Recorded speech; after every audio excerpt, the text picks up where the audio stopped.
The jungle had gone quiet. And quiet was the worst sound Staff Sergeant Marcus Ryder had ever heard. 40 minutes earlier, his 8-man team had been moving through the valley on a routine reconnaissance sweep. Now they were pinned behind a crumbling stone wall, and the tree line across the clearing was crawling with enemy fighters. 40 of them, maybe more. The radio crackled with static instead of the extraction call they desperately needed. Marcus pressed his back against the cold stone and looked at his men. Corporal Danny Ibarra was bleeding from a graze on his shoulder. Private Eli Tran was down to his last magazine. They had trained for a fair fight. This was not a fair fight. "Command says birds are 20 out," Danny said, his voice tight. "We do not have 20 minutes." Marcus closed his eyes for 1 second and thought of his daughter waiting for him back home, the way she always ran to the door before he even knocked. He opened his eyes and raised his rifle over the wall.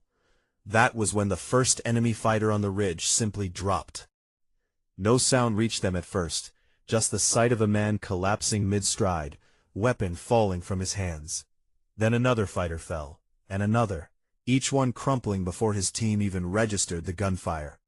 Somewhere far above them, hidden in the rock face, someone was working with terrifying precision. "Who is that?" Eli whispered, disbelief cutting through his fear. Marcus did not know, but whoever it was had turned the enemy's advance into chaos. Fighters were scrambling for cover that no longer existed, shouting to each other in confusion, unable to find the source of the shots picking them apart one by one. For 12 unbearable minutes, the unseen shooter held the line alone. Marcus used the cover to reposition his team, pulling Danny out of the open and giving Eli a clear lane to the eastern flank. Whoever was up on that ridge was buying them a chance they should not have had.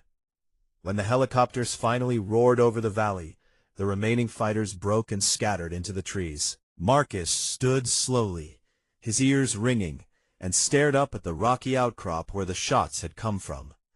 A single figure emerged from behind a boulder, rifle slung, moving down the slope with the calm efficiency of someone who had done this 100 times before.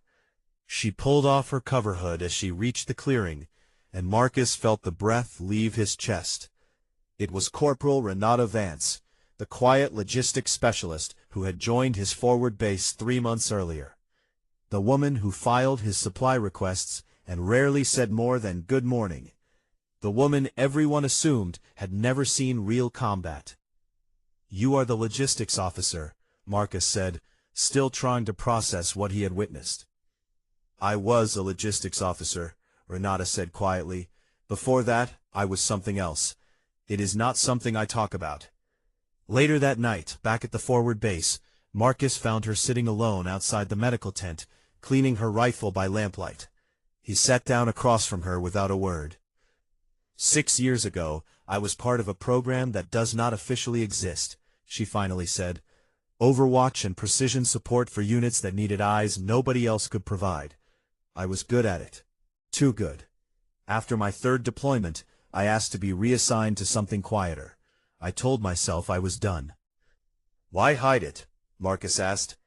"Because when people find out what you can do, they stop seeing you," she said. "They only see the weapon. I wanted somebody to see me filing paperwork and think I was just the person who kept the base running. Today I did not have a choice." Marcus thought about his team, alive because of a woman nobody had bothered to really look at. He thought about how easy it was to walk past quiet people and assume there was nothing extraordinary underneath. "My daughter is 7, he said. "Because of you, I get to see her grow up. I do not know how to thank someone for that." Renata looked up from her rifle, and for the first time since he had known her, something in her expression softened completely.